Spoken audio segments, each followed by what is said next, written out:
Hey guys, tonight we're climbing aboard a Viking longship, a narrow wooden plank floating in freezing water packed with armed men, damp wool, fermented drinks, and absolutely no toilets.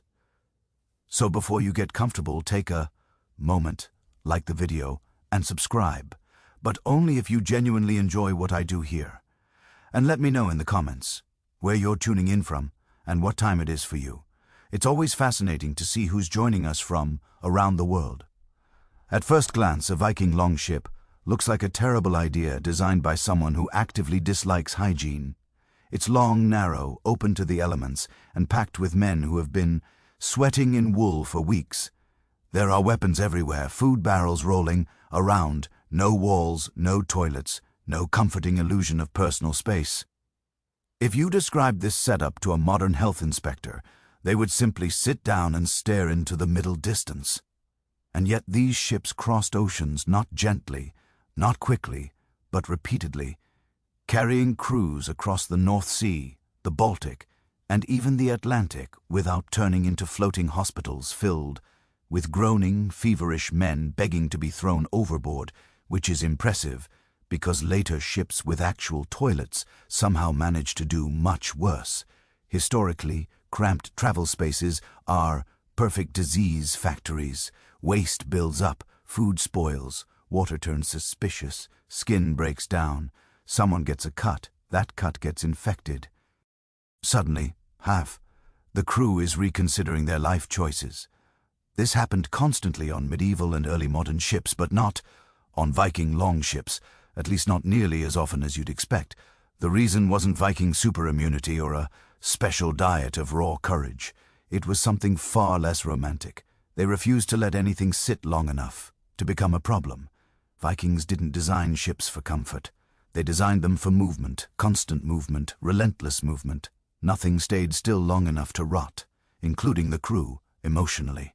The ship itself worked against disease. The open deck meant wind was always blowing. Surfaces dried quickly. Smells didn't linger. They fled for their lives. Sunlight hit everything directly, which germs famously hate, even if Vikings didn't know why. Salt spray washed across the deck like nature's extremely aggressive cleaning solution. And most importantly, the ship was not treated like a home. Homes collect clutter. Homes tolerate mess. Homes allow you to say, "I'll deal with that later." A Viking longship did not. Anything unpleasant was removed immediately, usually by introducing it to the ocean. To Vikings, the ship was a temporary survival device, not a cozy space, not a living room, not somewhere you emotionally unpack. It was a narrow wooden agreement between humans and the sea that said, "We will not make this worse than it already is." And surprisingly, that agreement worked. After accepting that, Viking ships looked like floating hygiene violations. The next step is realizing that their most dangerous-looking feature, the open deck, was actually the thing keeping everyone alive. What looks primitive from a modern perspective turns out to be aggressively practical. Later ships tried to be comfortable. They added enclosed decks, cabins, walls, privacy. And with those luxuries came trapped air, damp corners, and a slow but steady build-up of smells that suggested something had gone deeply wrong. Viking ships skipped all of that. They were open to the sky, the wind, and whatever weather the sea felt like throwing that day. This meant one thing above all else. Air never stopped moving. Wind swept constantly across the deck, drying surfaces before bacteria could settle in and start a little community. Sweat evaporated. Damp clothing dried faster. Moisture, which germs absolutely adore, had no chance to linger. It was immediately bullied off the ship by the North Sea. Smells, too, were temporary. Anything unpleasant was not allowed to hang around and emotionally scar the crew. It was carried away by wind so fast that no one had time to complain properly. You might smell something terrible for a moment, but by the time you opened your mouth to say something rude, it was already gone. Problem solved. Sunlight was another accidental hero. Viking longships spent long hours exposed directly to the sun, which hit the deck, benches, ropes, and shields with relentless enthusiasm. Sunlight is a natural disinfectant. Vikings did not know this scientifically, but they absolutely knew that things left in the sun smelled better and caused fewer problems. Empirical science at its finest. The open deck also meant no dark, damp corners where rot could hide and multiply. There were no secret spaces for mold, mildew, or suspicious slime to develop personalities. Everything was visible. Everything was exposed. Everything had to behave. Of course, the downside was obvious. Rain fell directly on you. Cold air ignored your feelings. Waves occasionally slapped the deck like they were offended by your existence. Comfort was minimal, but comfort wasn't the goal. Survival was. Vikings understood something later. Sailors forgot. Sealing people into wooden boxes at sea does not make them safer, it makes them sick. Viking ships forced cleanliness through exposure. If something was wet, it dried. If something smelled, it vanished. If something became a problem, everyone noticed immediately. The open ship didn't just carry Vikings across oceans, it quietly prevented their ship from becoming a floating petri dish. And that alone gave them a massive advantage. If there was one unbreakable rule on a Viking longship, it was this. Nothing unpleasant was allowed to hang around. Not people with bad attitudes, not rotten food, and absolutely not bodily waste. Vikings understood in a very practical way that sickness starts when filth lingers. So they made sure it didn't.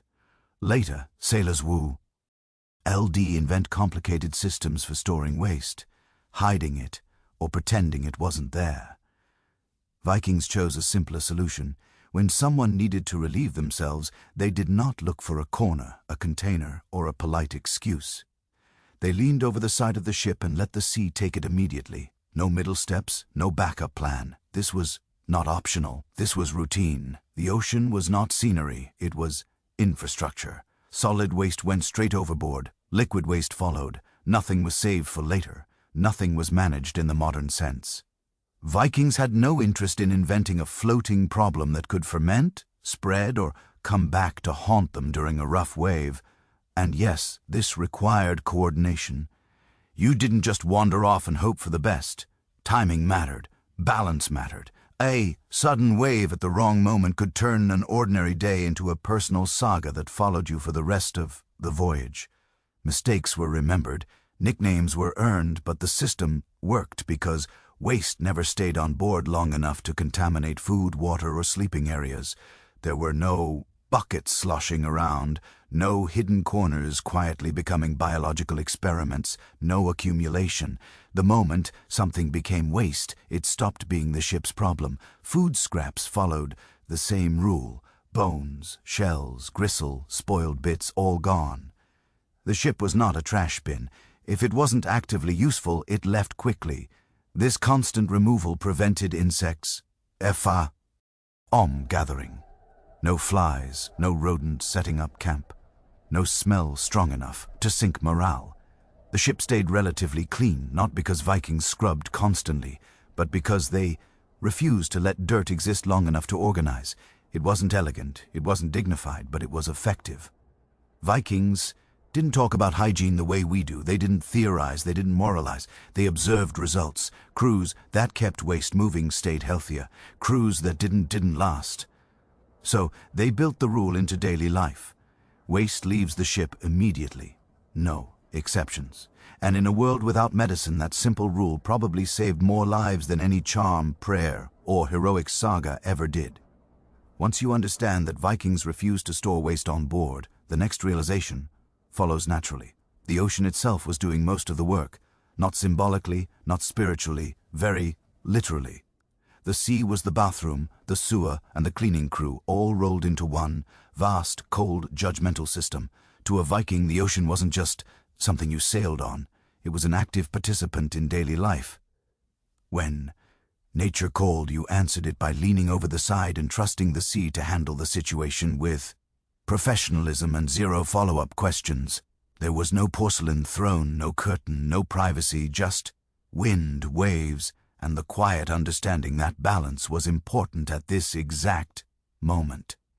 This system worked because the ocean never stops moving. Waste dropped. Into it didn't sit nearby, plotting revenge. It was immediately diluted, dispersed, and carried far away. No stagnation, no build-up, no chance for bacteria to circle back and contaminate food or hands. The problem simply ceased to exist. It also helped that Viking longships rode low in the water. Anything released over the side was gone instantly, not clinging to the hull or drifting lazily alongside like it might reconsider its options. The sea took it and moved on, the way it always does. Food waste followed the same path. Bones from dried fish, shells, scraps of meat that had gone questionable. All of it went overboard quickly. The ship was not a landfill. It was a narrow platform where everything had to justify its presence. If it couldn't be eaten, used, or repaired, it was politely introduced to the North Sea. This constant clearing had a powerful side effect. Pests never had time to arrive. Rats, flies, and insects thrive on leftovers and waste. Viking ships offered them nothing. There was no trash pile to attract them. No lingering smell to signal opportunity. Even if something did fall on deck, it didn't stay long enough to become interesting. Of course, this system required discipline. You didn't delay, you didn't get lazy, you didn't decide. I'll deal with that later. Later was how people got sick. Later was not welcome on a longship. Was it dignified? No. Was it comfortable? Also, no. Was it effective? Extremely. The Vikings didn't need plumbing, chemicals, or written sanitation laws. They had something better. A moving ship, a moving sea, and a strict rule that said nothing unpleasant was allowed to linger. And as long as the ocean kept moving, so did their chances of staying healthy. On a Viking longship, food was precious. Food scraps were not. The moment something stopped being edible, it became a threat. Vikings did not romanticize leftovers. They did not believe in saving questionable bits just in case. If something smelled wrong, looked wrong, or felt like it might start a rebellion in your stomach, it was gone immediately. This wasn't wastefulness. This was survival logic. Rotting food is an invitation not just to illness but to insects, mold, and a slow descent into misery. Vikings had learned, probably the hard way, that scraps hanging around long enough would turn a healthy ship into a floating apology letter to the gods. So they ran a tight operation. After meals, bones, shells, cartilage, and anything too tough or suspicious to eat were tossed overboard. Fish guts gone, moldy bread gone. That one piece of dried meat that tasted like regret, definitely gone. The ship was not a pantry. It was a transit space, and nothing stayed unless it earned its place. This constant clearing kept smells from building up. Smell matters more than people think. Smell is the first warning sign that bacteria are having a very good time. Vikings didn't need microscopes to know this. They followed their noses. If the ship started to smell off, something was already wrong. It also prevented pests from moving in. Rats, flies, and other opportunistic creatures rely on consistent food sources. Viking ships offered none. A rat might swim over once. It would find nothing to eat and immediately reconsider its life choices. Insects had no reason to gather. There was simply nothing for them. Food storage itself was designed to avoid spoilage. Dried fish, smoked meat, hard bread. Everything was preserved to last, not to impress. Fresh food was eaten, quickly.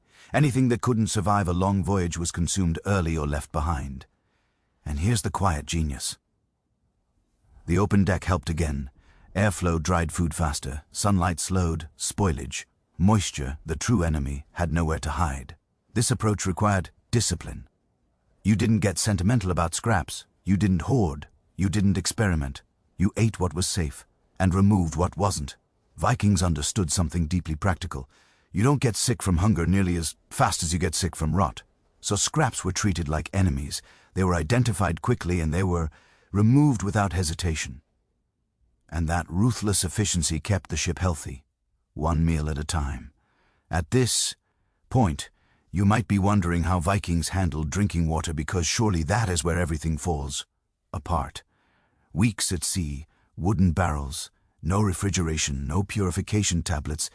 This should have been a disaster. And it would have been if Vikings had relied on plain water. They didn't. Vikings understood something instinctively that later sailors would repeatedly forget. Stored water goes bad. It grows things with opinions, things that make you regret every choice you've ever made. So instead of trusting water alone, Vikings leaned heavily on fermented drinks. Ale, beer, and other lightly fermented beverages were standard on longships, not because Vikings were constantly partying, although morale certainly benefited, but because fermentation made these drinks safer to consume than stagnant water. The process killed harmful bacteria and created an environment that discouraged new ones from moving in and starting families. The result was a crew that was mildly buzzed, reasonably hydrated, and significantly less likely to die from waterborne illness. A strong strategic trade, these drinks were low in alcohol by modern standards. Think more liquid bread than blackout. Enough to preserve the drink and keep it safe, but not enough to make steering a longship feel like a personal challenge issued by the gods. Water was still carried, of course, but it was rationed carefully and consumed early in the voyage. Everyone knew it wouldn't last. Once it turned questionable, it was avoided. No, one argued. Experience had already settled that debate. Fermented drinks also served another purpose. They masked unpleasant tastes and smells. If your cup didn't taste amazing, that was expected. It wasn't meant to. It was meant to keep you alive. Vikings were not picky. They were pragmatic. And let's be honest, a slightly sour drink was preferable to severe stomach distress in the middle of the ocean with no privacy and nowhere to lie down. Some problems compound. Vikings chose not to invite those problems on board. This system required planning.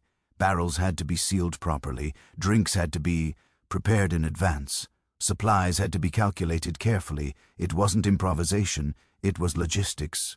Once again, Viking survival came down to understanding one simple rule: if something can spoil, it will. If something has already been stabilized, it's your friend. So, while later sailors suffered horribly from contaminated water, Vikings quietly sipped their fermented safety net and continued rowing.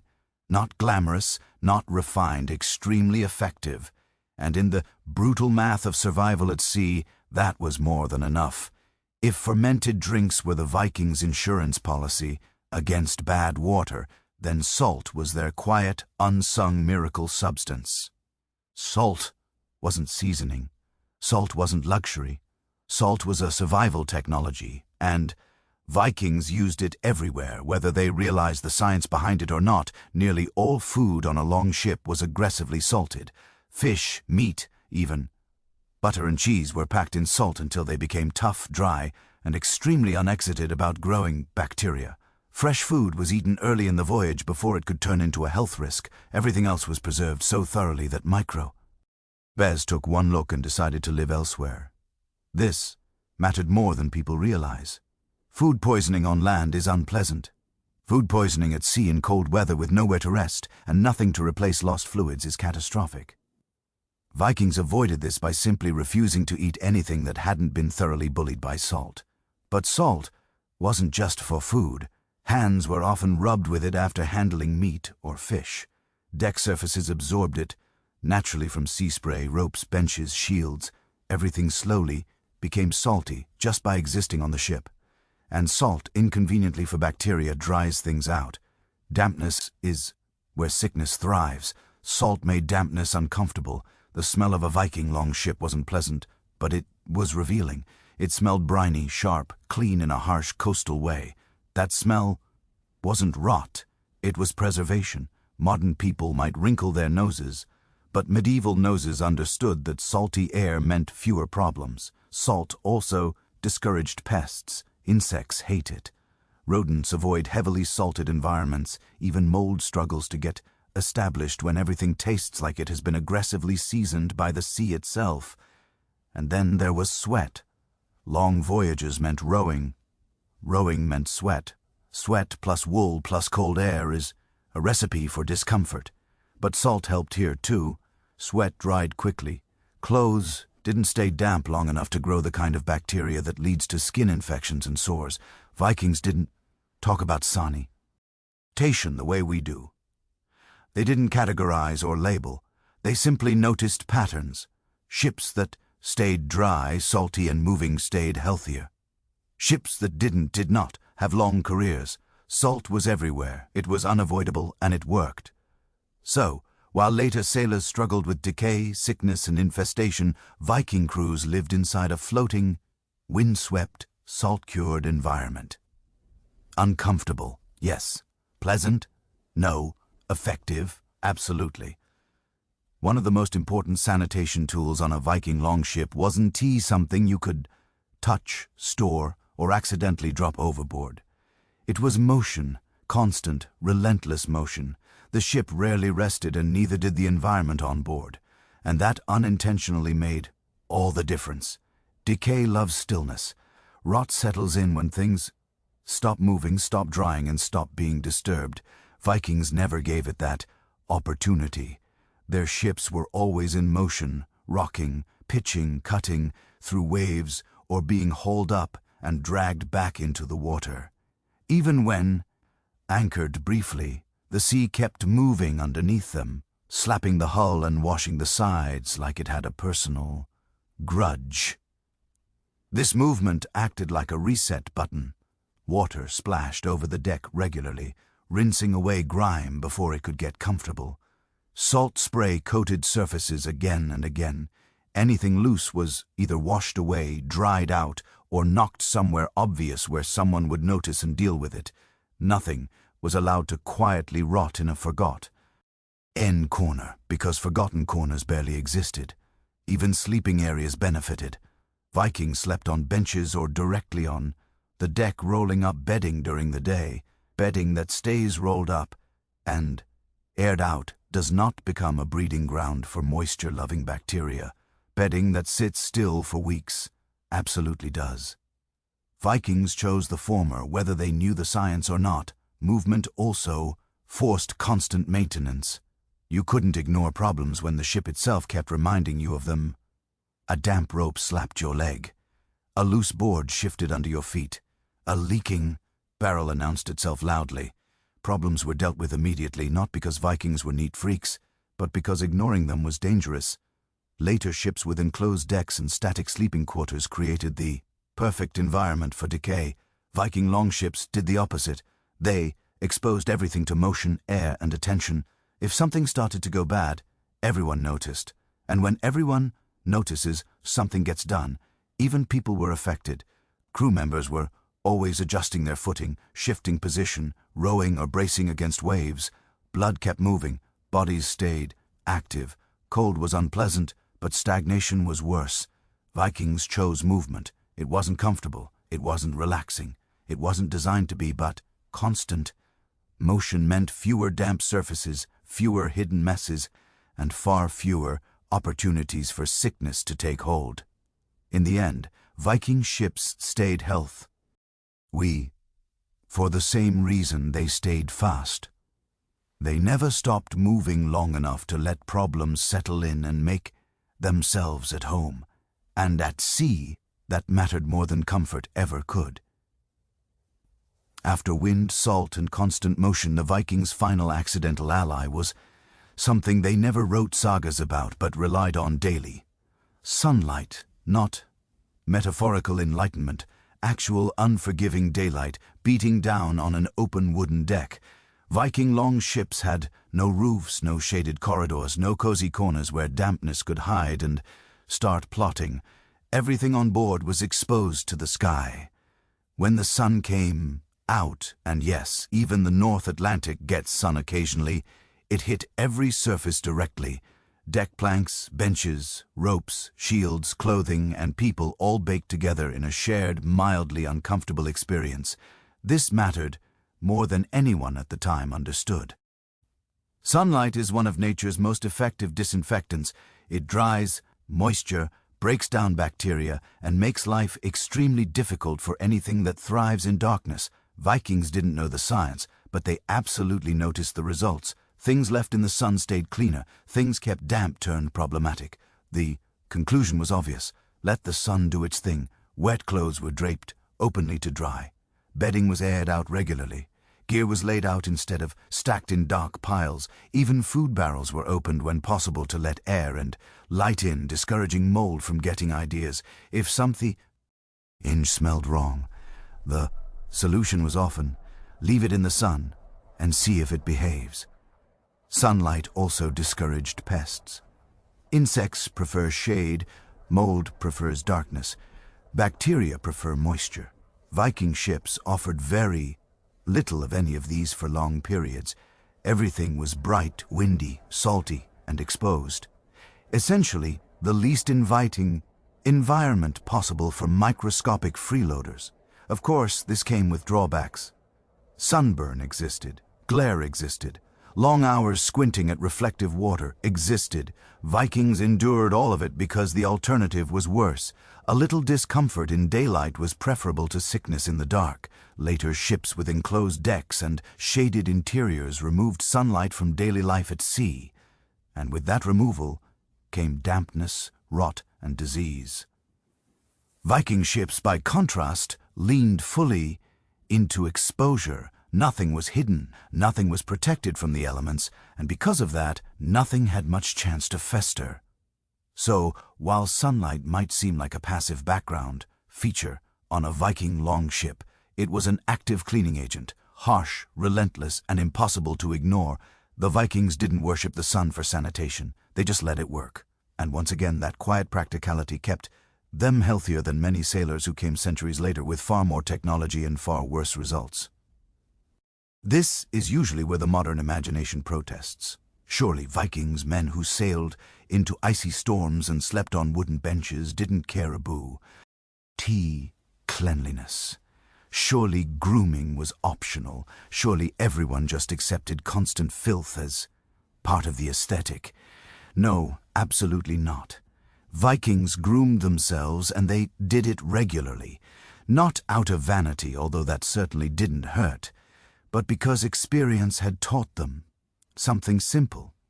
Neglect your body, and it will betray you at the worst possible time. Archaeology makes this painfully clear.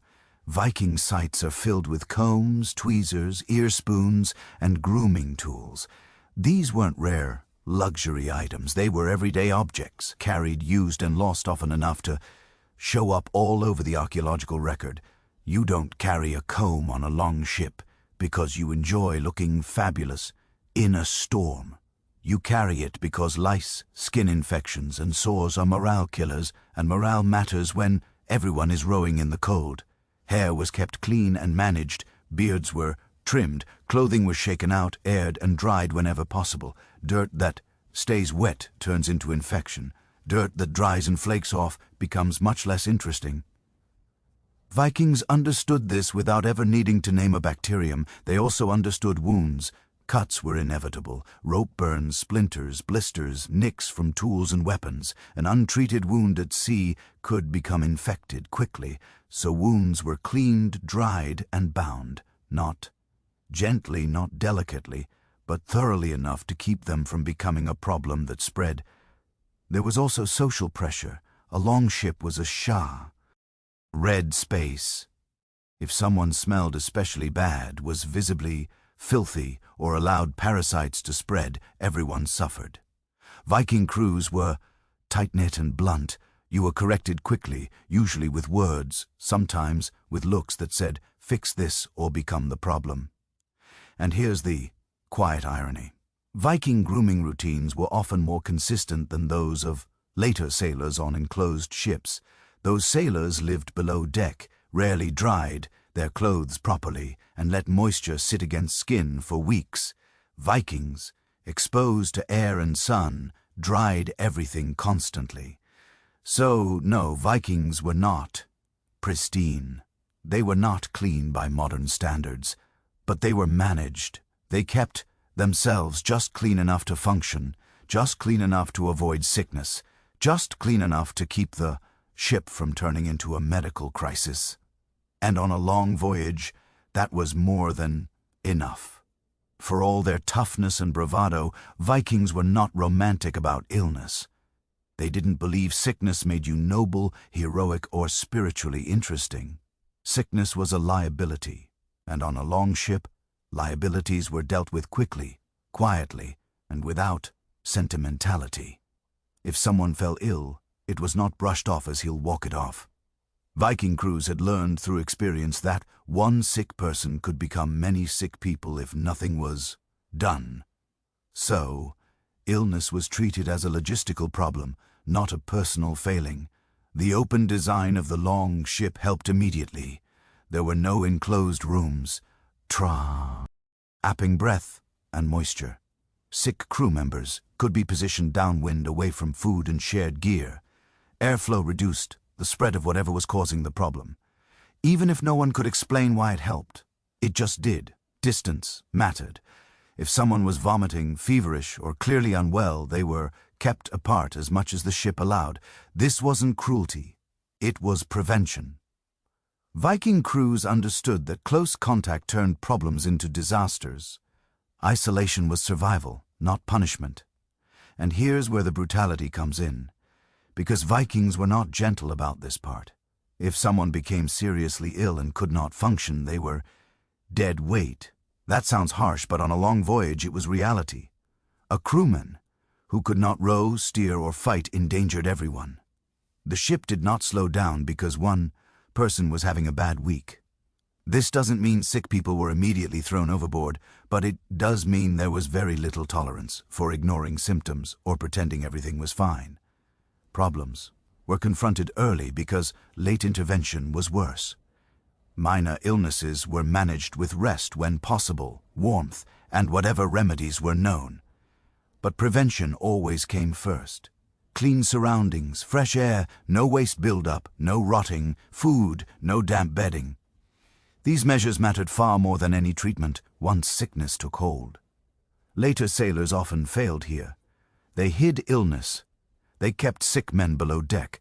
They let disease spread quietly until it exploded. Viking ships, exposed and communal, made hiding sickness almost impossible. Everyone saw everything, and because everyone saw it, everyone acted. The Vikings didn't need medical theory to understand one core rule. If you ignore sickness, it spreads. If you confront it early, it often doesn't. So illness was not ignored, it was managed, contained, and respected as a real threat. And that realism saved lives. If there is one thing worse than dozens of men sharing a narrow wooden ship, it is dozens of men sharing a narrow wooden ship with animals. Vikings understood this very clearly. Animals produce waste, constantly, enthusiastically, and unlike humans, they do not lean politely over the side when nature calls. So while animals absolutely existed in Viking life, they were carefully limited on long voyages. Short trips, coastal travel, or river journeys might include livestock. Long ocean crossings, not a chance. Bringing animals aboard for weeks at sea was an excellent way to turn a functional ship into a floating catastrophe. Waste was the primary concern. An animal produces far more waste than a human, and it does so without any regard for timing, balance, or personal space. There is no convenient moment to clean up after a goat in rough seas. There is only regret. Animals also required water and food, both of which were already limited. Every barrel given to a sheep was a barrel not given to the crew. Vikings were practical enough to understand that if survival came down to a choice between people and livestock, the livestock lost every time. Then there was disease. Animals carry parasites, fleas, ticks, lice, all eager to explore new hosts. On land, this is manageable. On a long ship, it is a nightmare. One infested animal could spread pests to the entire crew within days. Vikings didn't need scientific explanations to understand this. They only needed one bad experience. Archaeological evidence supports this. Caution. Longships were designed for speed, cargo, and people, not stalls. There are no built-in systems for managing animal waste at sea because Vikings intentionally avoided creating that problem in the first place. When animals were present, they were kept briefly and managed tightly. Chickens might appear for short coastal journeys. Livestock might be transported across rivers, but for open ocean travel, Animals were left behind. Preserved food traveled better than living creatures. This choice wasn't sentimental. Vikings valued animals deeply, but they valued reaching their destination alive more. By eliminating animals from long voyages, Vikings removed an enormous source of waste, disease, and logistical stress. Fewer variables, fewer problems, less chaos. It's another example of Viking thinking at its most unromantic and effective. If something creates more problems than it solves, it does not get invited on the ship. And that rule applied equally to people. It's tempting to assume that cold was just another enemy Vikings had to endure at sea.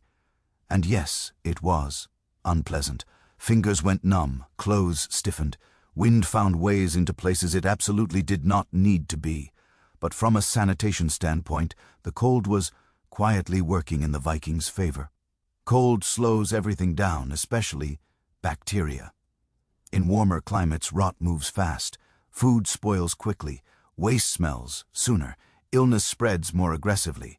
Viking voyages, however, often took place in cold northern waters where temperatures stayed low enough to keep bacterial growth sluggish. This meant food lasted longer, smells developed more slowly, and minor messes didn't immediately turn into full-blown health crises. In a strange way, the North Atlantic acted like a massive natural refrigerator. Not a comfortable one, not a polite one, but an effective one. Meat stayed preserved. Fish remained edible longer. Damp materials dried rather than molding, especially when combined with wind and salt. Cold reduced the urgency of constant cleaning without removing the need for discipline. Cold also discouraged pests. Insects thrive in warmth. Rats prefer stable, mild environments. Viking longships offered neither. The combination of cold air, constant movement, and exposure made life on board deeply uninviting to anything small, sneaky, and disease-carrying. Even parasites struggled to get comfortable. Of course, cold came with risks. Frostbite existed, hypothermia existed. Vikings weren't immune to any of this. But the why understood the balance. They layered clothing, they kept moving. They stayed active, a moving, slightly uncomfortable crew was far healthier than a warm, stagnant one. Cold also encouraged good habits. Wet clothes were dried quickly because staying damp in cold weather was dangerous. Bedding was aired out constantly. People paid attention to their bodies because ignoring the cold had immediate consequences. This constant awareness prevented many of the slow-building problems that plague warmer enclosed environments. Later sailors traveling in warmer waters or sealed ships lost this accidental advantage. Warmth encouraged rot. Dampness lingered, bacteria thrived. Vikings, by contrast, lived inside an environment that punished neglect immediately and rewarded vigilance. So, while cold made Viking voyages harder, it also made them cleaner, less comfortable, but healthier, less forgiving, but safer. In the brutal arithmetic of survival at sea, cold wasn't just an obstacle, it was an unwilling ally, and the Vikings learned to work with it, not against it. By now, it should be clear that Viking sanitation didn't rely on comfort, technology, or written health manuals. It relied on something far more effective and far more terrifying. Discipline. On a longship, discipline wasn't a virtue, it was a requirement for continued existence. A Viking crew was not a casual group of travelers, it was a tightly bound unit where every individual's behavior affected everyone else. There was no row for freeloaders, corner cutters, or people who thought rules were more like suggestions. If you caused problems on board, those problems became communal very quickly, and communal problems were handled communally.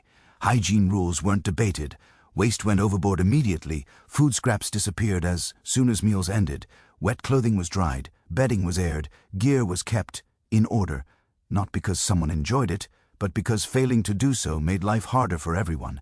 And Vikings had very little patience for people who made life harder. Social pressure did most of the enforcement. On a longship, there was nowhere to hide. If someone ignored basic discipline, everyone noticed.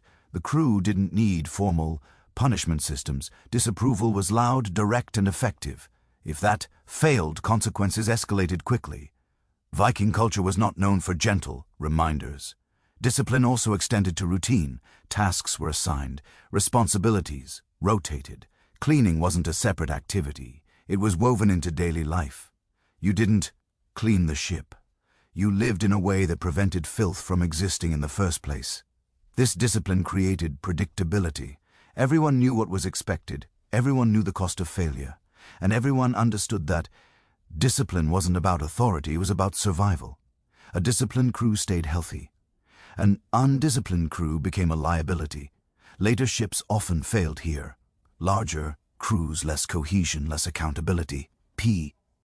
Opal could hide their mistakes below deck until sickness spread too far to control. Viking longships offered no such luxury. Everything was visible, everything was shared, and because everything was shared, responsibility was too. Discipline kept waste moving. Discipline kept food safe. Discipline kept sickness from spreading. It wasn't pretty, it wasn't kind, but it worked. And on the open sea, working was the only thing that mattered. When you step back and look at the whole picture, the real surprise isn't that Vikings managed waste on longships. It's that they managed it so well without ever calling it sanitation. No theories, no diagrams, no experts arguing in a longhouse about best practices. Just observation, experience, and a ruthless willingness to remove anything that caused problems. Vikings didn't survive at sea because they were fearless or immune to disease. They survived because they refused to let small problems become large ones. Waste never stayed long enough to ferment. Food never lingered long enough to rot. Water wasn't trusted once it turned suspicious. Sick people weren't ignored. Dampness wasn't tolerated. Nothing was allowed to settle into a comfortable, dangerous routine. Every part of life on a longship worked against disease. The ship itself was open, windy, and exposed to sun and salt. Waste went straight into the sea. Motion kept surfaces dry. Cold slowed bacterial growth. Salt preserved food and discouraged decay. Fermentation made drink safe than water. Grooming reduced parasites. Discipline enforced all of it, without debate. None of this was gentle, none of it was pleasant, but it was consistent, and consistency is what matters. Later sailors with better ships and worse habits often failed here. They trusted enclosed spaces, they stored waste, they ignored dampness, they hid illness, they assumed comfort meant safety. Viking longships, uncomfortable and exposed, forced good behavior through sheer inconvenience. There was no room for denial, no room for laziness, no room for pretending things would sort themselves out. If something smelled wrong, it was already gone. If something felt wrong, it was dealt with immediately. If someone caused problems, they stopped or they didn't remain part of the system. This wasn't heroism. It was logistics, and that's the part most stories skip. Vikings weren't just raiders and warriors. They were managers of chaos. They understood that surviving the sea required cooperation with the environment, not domination over it. So, how did Vikings manage waste on longships without getting sick? By never letting waste exist long enough to matter, by letting wind, water, sun, and salt do most of the work, by enforcing discipline without mercy, and by accepting discomfort as the price of survival, not glamorous, not cinematic, but effective. And in the end, effectiveness is why Viking ships crossed oceans and came back. Catherine the Great did not enter the world destined to rule Russ. She arrived in 1729 as Sophie of Anhalt-Zerbst, a minor German princess from a family that had a title but very little money, influence, or future. Her childhood was not filled with luxury or political grooming. It was filled with cold rooms, strict discipline, and a mother obsessed with appearances. Sophie learned early that survival depended not on affection but on control. Control of behavior, of emotion, and eventually of people. From a young age, Sophie showed a sharp, almost unsettling intelligence. She was not the most beautiful child or the most charming, but she watched everything. While others spoke, she listened. While others complained, she adapted. She devoured books on history, philosophy, and politics quietly, forming ideas far beyond what was expected of a small German noblewoman. She learned that power did not always belong to the loudest voice in the room. It often belonged to the most patient. Her opportunity arrived unexpectedly. Empress Elizabeth of Russia needed a bride for her nephew and heir, Peter. Sophie was selected not because she was extraordinary, but because she was convenient. She was young, foreign, and politically harmless, or so they thought. At 14, Sophie was summoned to Russia, a land whose language she did not speak, whose customs were alien, and whose court was famously brutal. Most girls in her position would have tried to please. Sophie chose something more dangerous: transformation. She learned Russian obsessively, practicing until her tongue bled. She converted to Orthodox Christianity with theatrical devotion, renaming herself Catherine the Great, not as an act of faith, but of strategy. She fell ill repeatedly, nearly dying from exhaustion, yet refused to slow down. Catherine understood something crucial. Russia did not need to love her immediately. It only needed to stop seeing her as foreign. Her future husband, Peter, made this easier. He was childish, unstable, openly cruel, and deeply unpopular. While Peter played with toy soldiers and humiliated himself at court, Catherine watched. She built alliances quietly. She learned who mattered, who drank too much, who hated whom. She smiled when necessary and stayed silent when it was safer. By the time she reached adulthood, Catherine had already mastered the most important skill of her life, appearing harmless while becoming indispensable. She was still officially a nobody, a foreign wife trapped in a loveless marriage, but beneath the surface something dangerous was forming. Not ambition alone, but discipline. And discipline, when paired with patience, would one day shake an empire. Catherine's marriage was not a partnership, it was a test of endurance. Her husband, Peter III of Russia, was everything a future ruler should not be: petty, childish, insecure, and painfully unaware of how foolish he appeared to others. Where Catherine observed and calculated, Peter sulked and performed. He adored Prussia more than Russia, mocked Orthodox traditio, NS, and seemed actively offended by the idea of responsibility. Their union, arranged purely for dynastic convenience, was cold from the start and only grew worse. Peter humiliated Catherine openly. He ignored her, insulted her, and surrounded himself with mistresses while making no effort to hide his contempt. The marriage remained unconsummated for years, not out of modesty or morality, but because Peter seemed far more interested in toy soldiers, crude jokes, and childish games than in his wife. At court, everyone noticed. Catherine, officially the future empress, was treated like a decorative afterthought. Yet this miserable arrangement taught her something invaluable.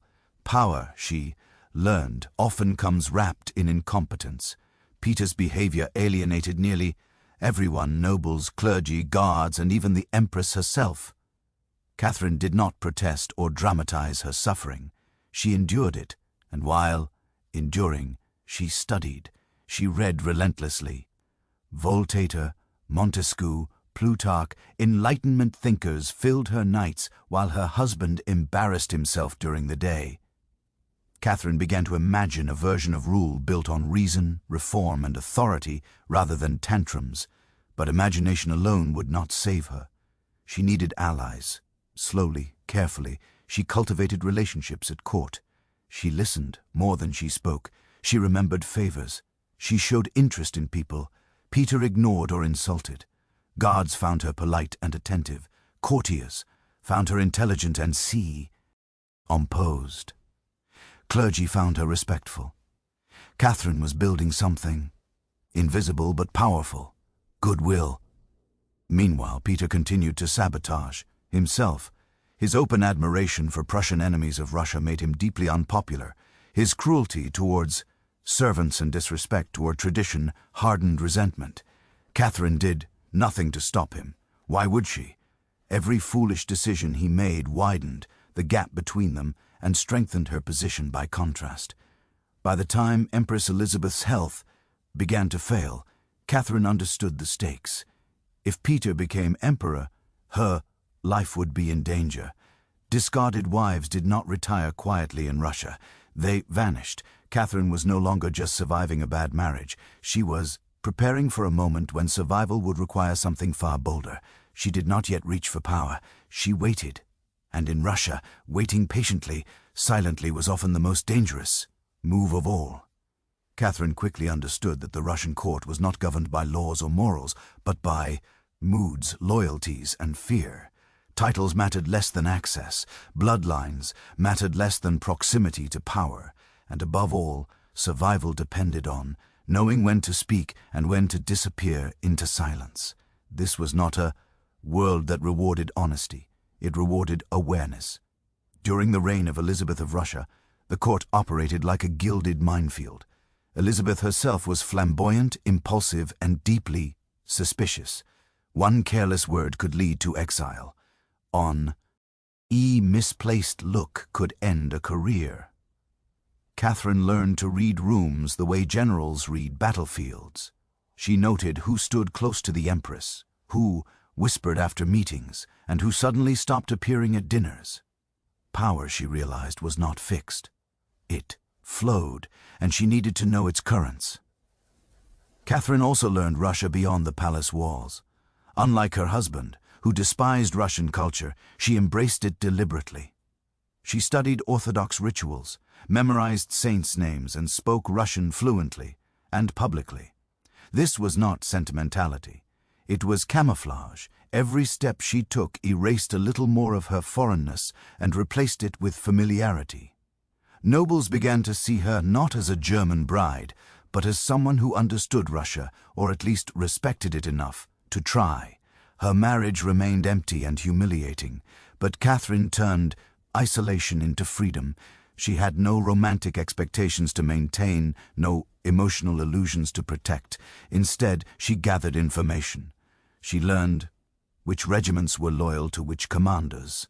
She learned how bribes moved quietly through the court. She learned that the imperial guard, not laws or councils, ultimately decided who ruled. Catherine also learned something darker. Legitimacy was optional. Russia had a long tradition of coups, palace revolutions, and rulers who seized power first and justified it later. Bloodlines helped, but force decided. This realization did not frighten her. It clarified everything. While Peter alienated nearly everyone with his arrogance, Catherine did the opposite. She showed restraint. She displayed patience. She made herself useful. When Elizabeth fell ill repeatedly, Catherine remained visible but unobtrusive, present enough to be remembered, quiet enough to be trusted. By now, Catherine was no longer merely adapting. She was positioning. She had no army, no crown, and no official authority. Yet people listened when she spoke. They sought her opinion. They confided in her. Influence, she discovered, did not require a throne. Russia was teaching her its oldest lesson. Power was not inherited, it was taken. And Catherine was finally learning how. By the time Catherine reached her late 20s, she had accepted a truth that polite society preferred to ignore. Affection was currency. In a court where marriage was hollow and loyalty flexible, intimacy often did more political work than treaties ever could. Catherine did not romanticize this reality. She used it. Her relationship with her husband was long past saving, but Catherine no longer needed it. Instead, she formed connections that mattered. Her lovers were not chosen for passion alone, but for position, influence, and discretion. These relationships were not reckless scandals. They were carefully managed alliances. Each one brought her information, protection, or support within powerful circles that Peter had already alienated. Most important among them was Grigory Olaf, a charismatic officer in the Imperial Guard. Olaf was bold, popular, and well-connected among the soldiers who truly controlled Russia's future. Through him, Catherine gained access to the one institution that mattered more than noble titles or royal blood: armed men willing to act. This was not love in the fairy tale sense. It was mutual ambition. Olaf believed Catherine would make a better ruler than Peter. Catherine understood that Olaf and his brothers could provide something she lacked: force around them. A quiet network began to form. Officers, guards, and courtiers, dissatisfied with Peter's behavior, found one another through whispered conversations and late-night meetings. Catherine did not lead these discussions loudly. She allowed others to speak first. She listened. She let consensus build naturally. Meanwhile, Peter continued to destroy himself. He insulted Russian officers, threatened reforms that would strip the nobility of privileges, and openly planned to sideline Catherine once he became emperor. Rumors spread that he intended to divorce her or confine her to a convent, a polite way of erasing her existence. Catherine understood the danger clearly. She was running out of time. Once Peter took the throne, her carefully constructed position could collapse overnight. Yet she still refused to rush. A failed coup meant death. Hesitation meant survival, until the moment it didn't. Behind closed doors, Catherine rehearsed a future that had once seemed impossible. She studied previous palace company UPAs. She memorized mistakes. She learned that speed mattered more than legality, and confidence mattered more than permission. By now, Catherine was no longer simply enduring history. She was shaping it in secret. The conspiracies forming around her were not loud rebellions. They were quiet agreements built on a shared conclusion. Russia deserved better, and Catherine was ready to make herself the answer. The moment Catherine had been preparing for arrived in 1762, and it came faster than expected. Empress Elizabeth was dead. Her nephew ascended the throne as Peter III of Russia, and almost immediately began confirming everyone's worst fears. In just months, Peter managed to offend the army, the clergy, the nobility, and the public. An impressive achievement even by Russian standards. He withdrew Russia from a hard-fought war against Prussia, abandoning allies and humiliating officers who had sacrificed everything. He threatened church lands, mocked Orthodox rituals, and surrounded himself with foreign advisors. Worse still, he spoke openly of removing Catherine from power and possibly from life itself. The danger was no longer theoretical, it was immediate. The conspirators moved quickly. Gregory Olaf and his brothers activated loyal regiments of the Imperial Guard. Catherine was awakened early one morning with a single message: it was now or never. There would be no second chance. She dressed not as a queen, but as a soldier. Catherine rode to the barracks and stood before the guards, calm, composed, and unflinching. She did not beg. She did not plead her case. She spoke as if authority already belonged to her. And remarkably, the guards swore allegiance on the spot. Momentum once started became unstoppable. Within hours, Catherine was proclaimed empress. Church leaders blessed her rule. Nobles pledged loyalty. The city accepted the change with minimal resistance. Peter, stunned and isolated, was arrested without a fight. The empire changed rulers in a single day, not through chaos, but through precision. Peter was forced to abdicate. Days later, he died under mysterious circumstances while in custody. Officially, it was an accident. Unofficially, everyone understood the reality. Catherine never ordered his death, at least not on paper. She did not need to. Russia rarely required signatures for bloodshed. Catherine's seizure of power was illegal by every formal standard. She was not the rightful heir.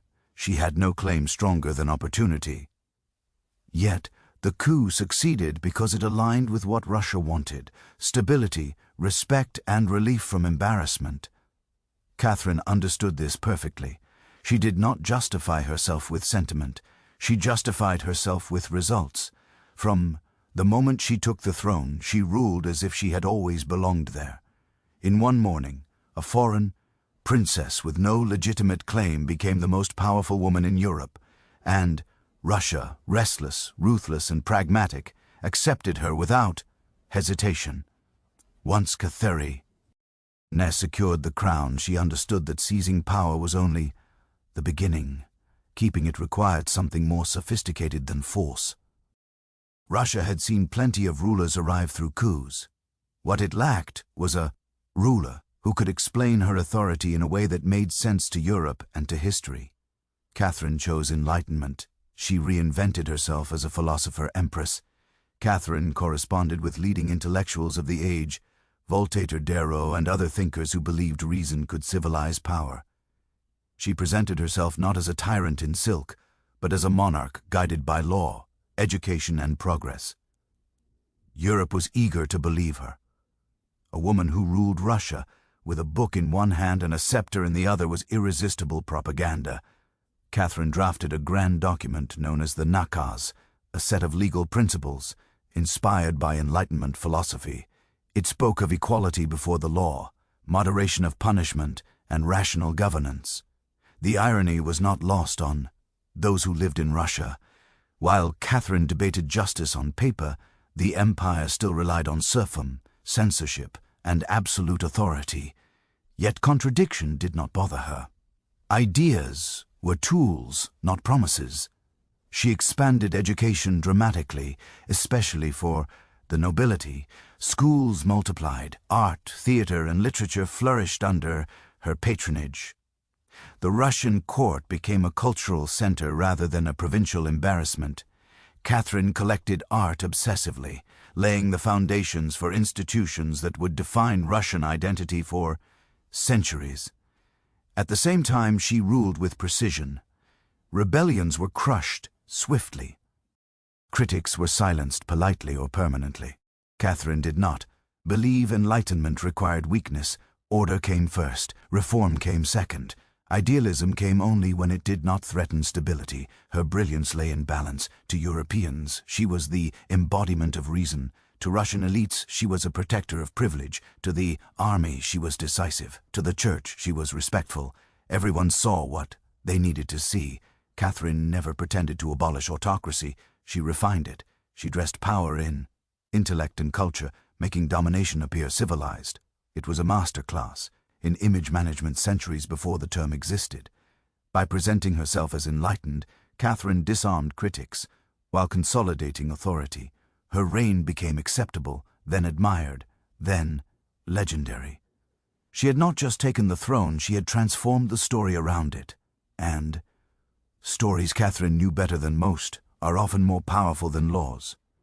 Catherine's reign, so polished on paper and admired abroad, was tested brutally when idealism collided with reality. In 1773, Russia erupted in one of the most dangerous uprisings in its history, a rebellion that exposed exactly how fragile Catherine's enlightened image really was.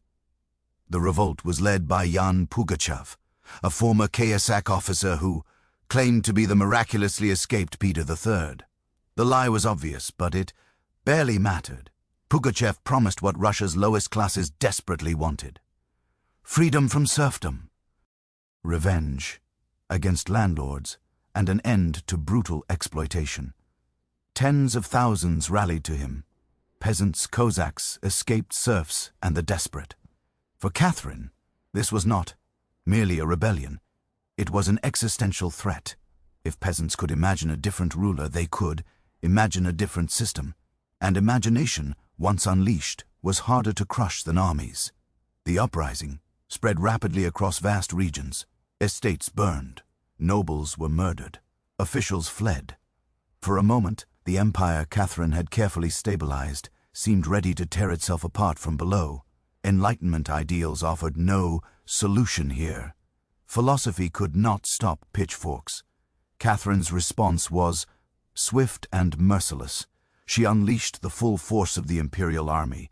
Villages suspected of aiding rebels were punished. Executions were public and deliberate.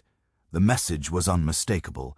Reform had limits, and rebellion crossed them. When Pugachev was finally captured, Catherine made an example of him.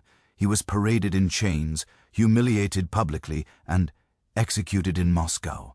His body was dismembered, his head displayed, not out of cruelty alone, but strategy. Fear, Catherine understood, was sometimes the most efficient form of governance. The rebellion changed her permanently. After Pugachev, Catherine abandoned any lingering fantasy of freeing the serfs. Instead, she strengthened global control over them. Landowners gained more power, not less. Order mattered more than justice. To Europe, Cather Rhine remained enlightened. To Russia, she became unmistakably absolute. The contradiction did not trouble her. Empires, she knew, were not held together by ideals, but by consequences. The rebellion had proven one thing, beyond doubt. Catherine ruled not because she was kind, progressive, or beloved, but because she was willing to be feared when necessary, and that in Russia was the truest qualification of all. With rebellion crushed and authority unquestioned, Catherine turned outward. If internal order required fear, international greatness required expansion. She believed Russia's destiny was not merely to survive, but to dominate, to be feared abroad and respected at home, and she pursued that vision with relentless efficiency. Catherine expanded Russia's borders more than almost any ruler before her. Through wars against the Ottoman Empire, she secured warm water ports on the Black Sea, a strategic obsession of Russian rulers for generations. New cities rose from conquered territory, Crimea was absorbed, trade routes opened. Russia was no longer a landlocked giant stumbling in the cold. It was a maritime power with ambitions stretching far beyond its borders. But Catherine's most controversial achievement came through diplomacy rather than war. The partitions of Poland, alongside Prussia and Austria, she helped dismantle an entire kingdom, piece by piece. There were treaties, justifications, and polite explanations, but the reality was simple. A weaker neighbor was erased because stronger empires found it convenient. Catherine justified this as stability. Poland, she argued, was chaotic and ungovernable. Russia was merely restoring order. In truth, she was extending influence while avoiding the costs of full-scale war. It was imperialism with paperwork. Under her rule, Russia's population grew, its territory expanded, and its prestige soared. European courts that once dismissed her as a usurper now treated her as a peer. Kings sought her approval. Philosophers praised her intellect. Diplomats feared her resolve. Yet expansion came at a price. Conquered peoples were absorbed without consent. Cultures were suppressed quietly. Resistance was managed, not solved. Catherine did not pretend empire was benevolent. She believed it was necessary. What made her dangerous was not cruelty, but clarity. She did not conquer out of vanity. She conquered because power demanded it. Every new border strengthened her legitimacy. Every victory rewrote her origin story from foreign interloper to indispensable ruler. By the end of her reign, Russia was unrecognizable from the state she inherited, larger, stronger, more feared. Catherine had delivered what few rulers ever manage, results. And in the language of empire, results silence. Almost every question. By the time Catherine reached old age, she no longer needed to prove anything. She had ruled Russia for more than 3 decades, longer than most men, let alone women who seized power through a coup. The nervous foe, rain girl who once studied the court in silence, was gone. In her place stood an empress who had reshaped an empire and bent Europe's opinion to her will. Catherine worked until the end. Even in her 60 seconds, she maintained an exhausting schedule of correspondence, administration, and cultural patronage. She never stopped reading, writing, or governing. Power for her was not a phase of life. It was the structure of it. When she died suddenly in 1796, Russia did not collapse. That alone was proof of her success. Her son Paul inherited the throne and immediately set about undoing many of her policies driven by resentment and insecurity, yet even his efforts could not erase her legacy. Catherine's reign had altered Russia too deeply. The empire she left behind was larger, stronger, and more self-confident than the one she had taken. History, however, has never known quite what to do with her. Catherine was brilliant, ruthless, enlightened, and brutal, sometimes all at once. She expanded education while deepening serfdom. She spoke of liberty while ruling absolutely. She championed philosophy while crushing rebellion without mercy. These contradictions were not accidents. They were choices. Her personal life became the subject of endless scandal, exaggeration, and rumor, often more graphic than accurate. Male rulers with dozens of mistresses were forgiven or admired. Catherine was caricatured. Her intellect was reduced to gossip. Her achievements were filtered through discomfort with female authority. Yet strip away the myths and one truth remains. Catherine did what few rulers ever manage. She seized power illegally, justified it successfully, and governed so effectively that her origin story became irrelevant. Results erased, legitimacy debates, strength rewrote memory. She did not rule by pretending to be gentle.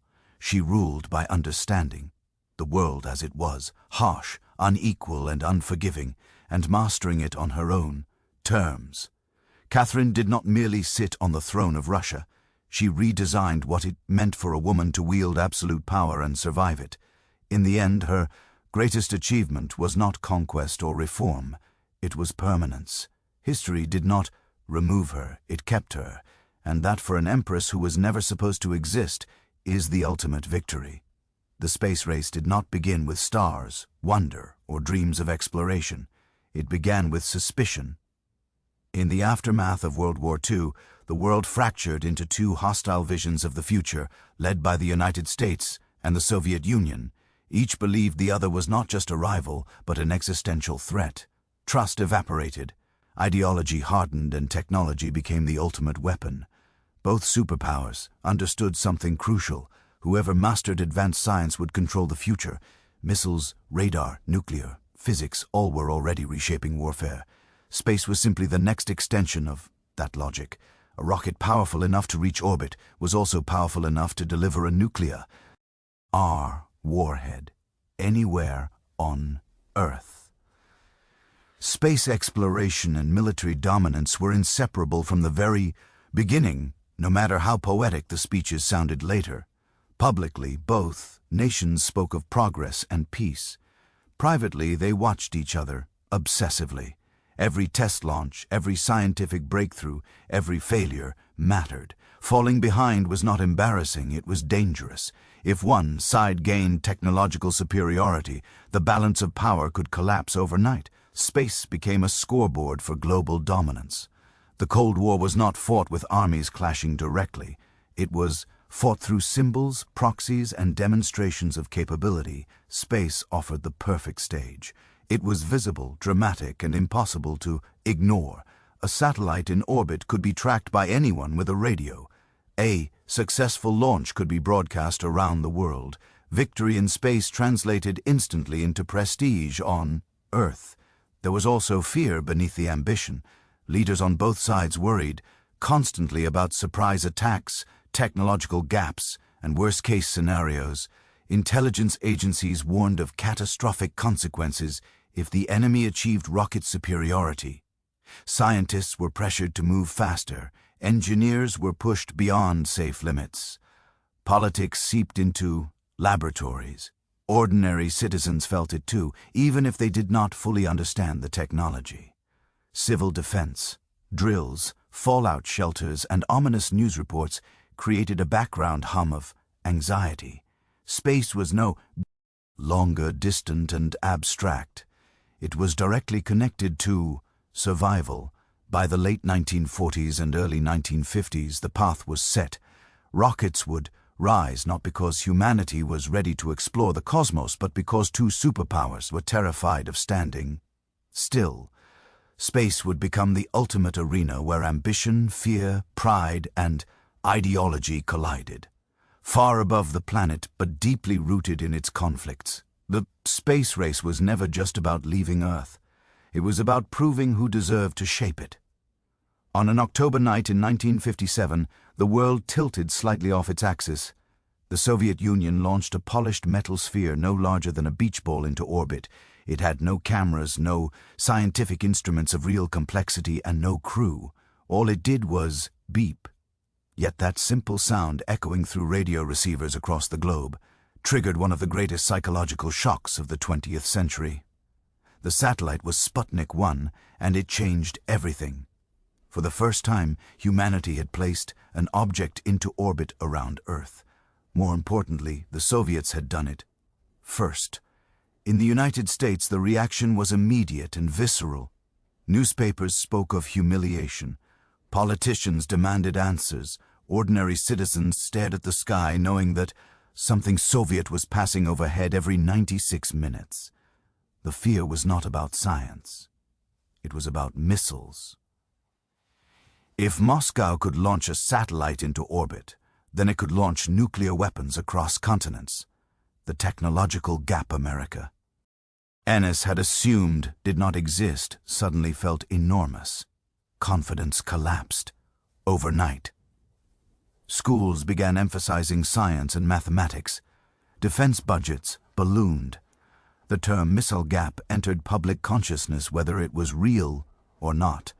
For the Soviet leadership, Sputnik was pure propaganda gold. It proved that socialism could out-engineer capitalism. It embarrassed the West on a global stage and energized allies around the world. The beeping satellite became a symbol of modernity, discipline, and scientific prowess. Nikita Khrushchev understood this immediately. He demanded bigger, bolder demonstrations. Within weeks, the Soviets followed with Sputnik 2, carrying a dog named Laika. The ethical cost was high, but the political message was clear. The USSR was willing to push further, faster, and harder. Space had become theater. In Washington, panic turned into resolve. The failure was framed as a national crisis. Committees were formed, agencies reorganized. The lesson was brutal but simple. Hesitation meant humiliation. Sputnik was small, primitive, and short-lived. Yet, its impact was immense. With one orbiting object, the space race shifted from theory to reality. The race was no longer about who might reach space first. It was about who would catch up and who would fall permanently behind. And the beeping continued, a reminder that the Cold War had reached the sky. By the early 1960s, the space race had moved beyond machines.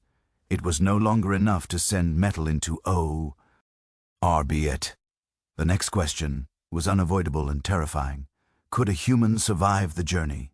The answer would not just demonstrate technological mastery, it would define national prestige. The Soviet Union moved first, again. On an April morning in 1961, Yuri Gagarin was strapped into a small, spherical capsule barely larger than his body. There was no real control system. If something went wrong, there would be no rescue. Gagarin understood this. So did his superiors. The mission was as much faith as engineering. When Gagarin's spacecraft completed a single orbit around Earth and returned safely, the victory was immediate and overwhelming. He became the first human to leave the planet. The image of a smiling Soviet pilot circling the globe was irresistible propaganda.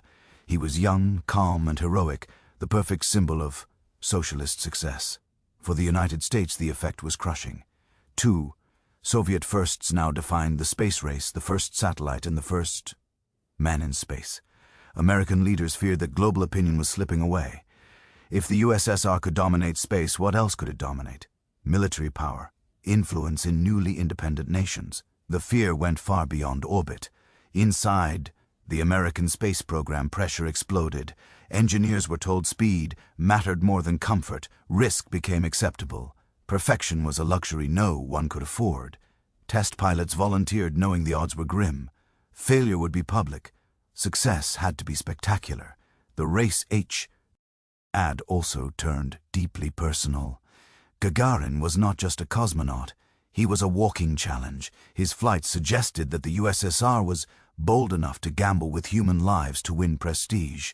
The United States had to respond, but without appearing reckless. It was a narrow path.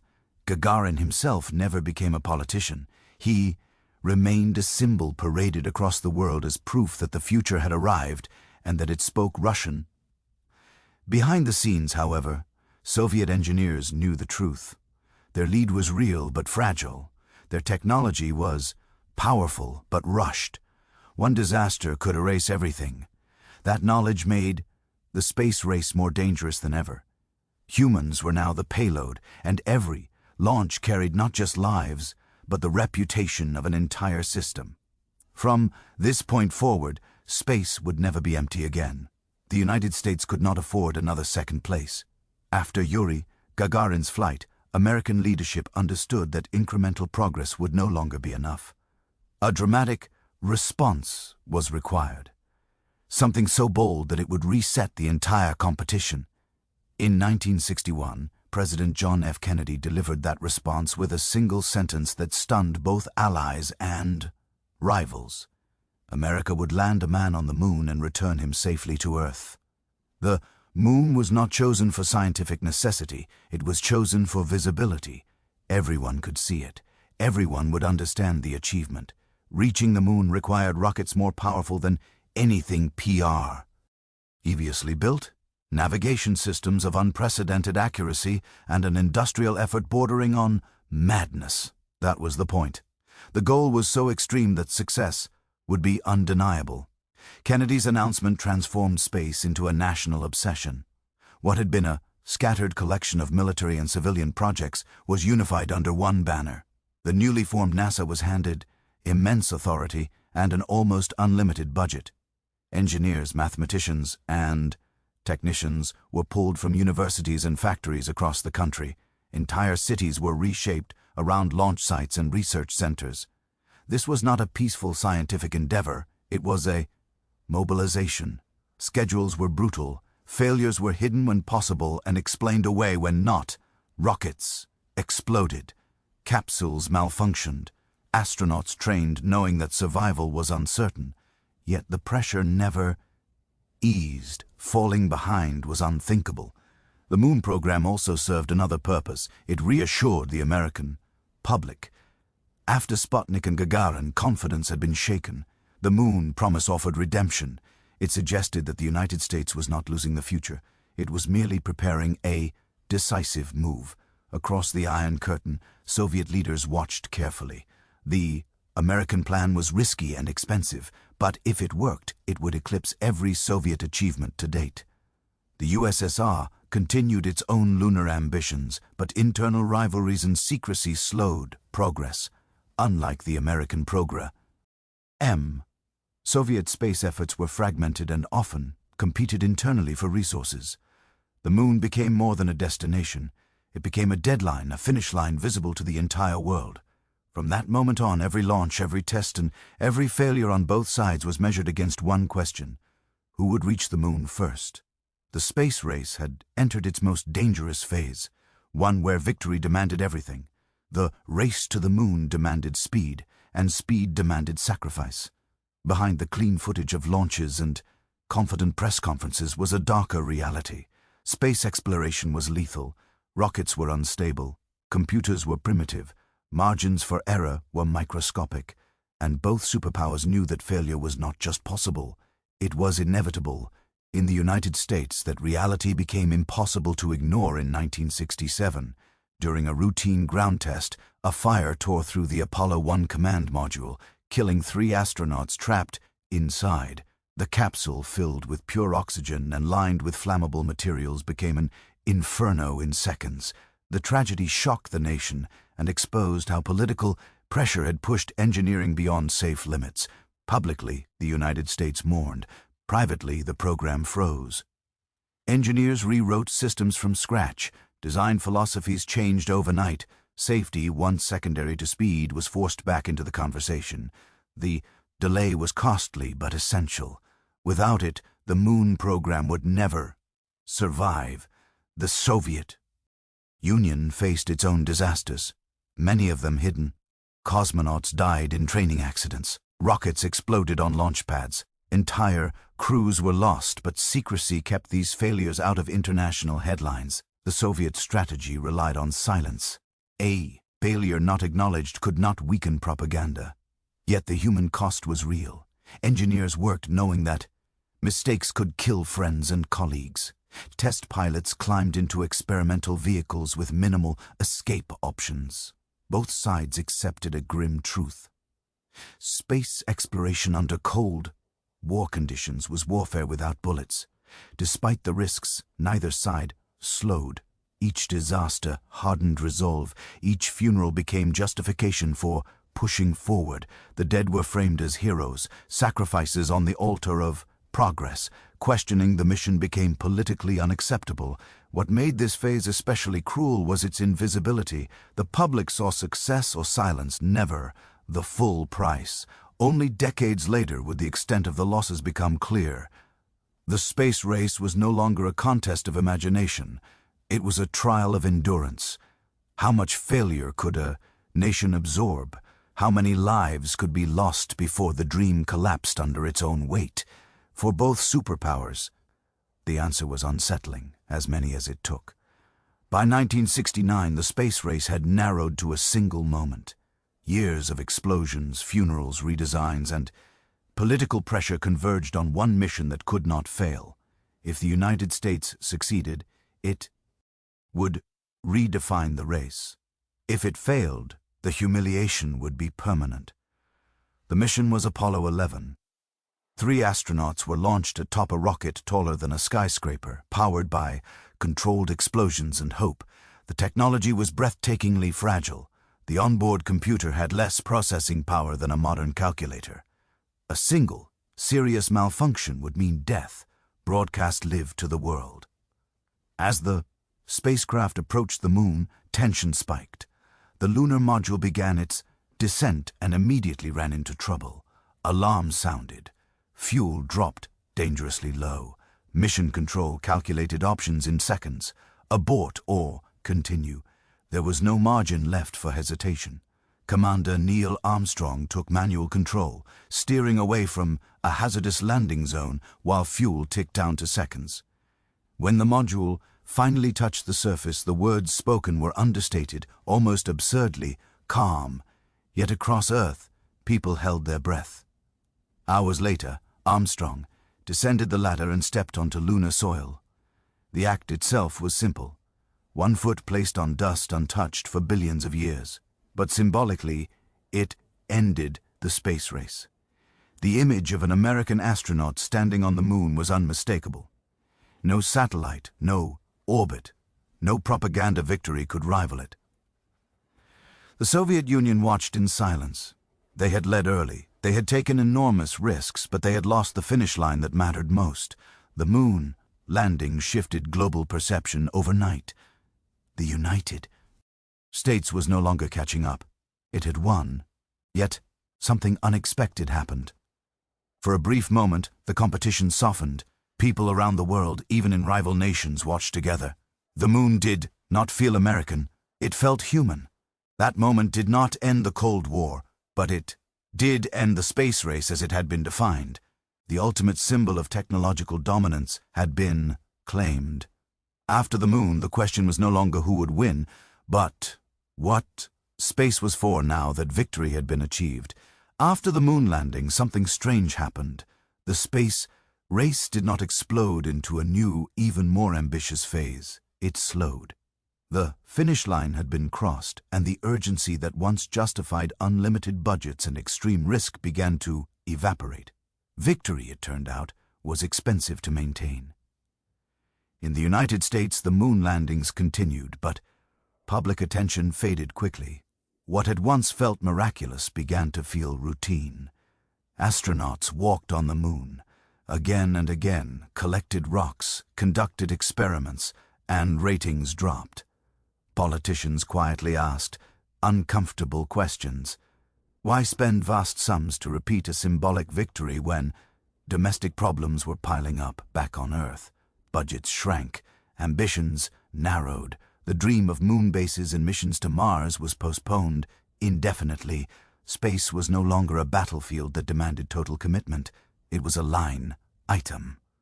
For the Soviet Union, the outcome was more complicated. Officially, the USSR dismissed the moon as unnecessary spectacle. Privately, the failure stung deeply. Soviet lunar programs were quietly cancelled, their existence denied for decades. Engineers who had pushed heroic efforts were reassigned. The propaganda machine pivoted toward long-duration space, flight and space stations, areas where the Soviets could still lead without confronting the moon directly. This shift marked a fundamental change. Space was no longer about dramatic firsts, but endurance. Cooperation began to creep in where rivalry once dominated. The symbolism of space softened. It became less about ideology and more about utility. The most striking symbol of this transition came in 1975 when American and Soviet spacecraft docked in orbit during a joint mission. Former rivals shook hands above the Earth they had once threatened to annihilate. The gesture did not erase decades of hostility, but it signaled a new reality. Space no longer needed to be a battlefield. The space race had not ended with a treaty or a surrender. It ended with exhaustion. Both sides had proven what they needed to prove. The future no longer demanded spectacle at any cost. What followed was quieter, slower, and far less cinematic, but perhaps more honest. Space had moved from a contest of power to a shared environment, and for the first time since Sputnik, the silence above Earth felt less threatening. When the drama faded and the headlines moved on, the space race left behind something far more permanent than flag. S on the moon. It reshaped how humanity lived, communicated, and understood itself, often in ways its original architects never intended.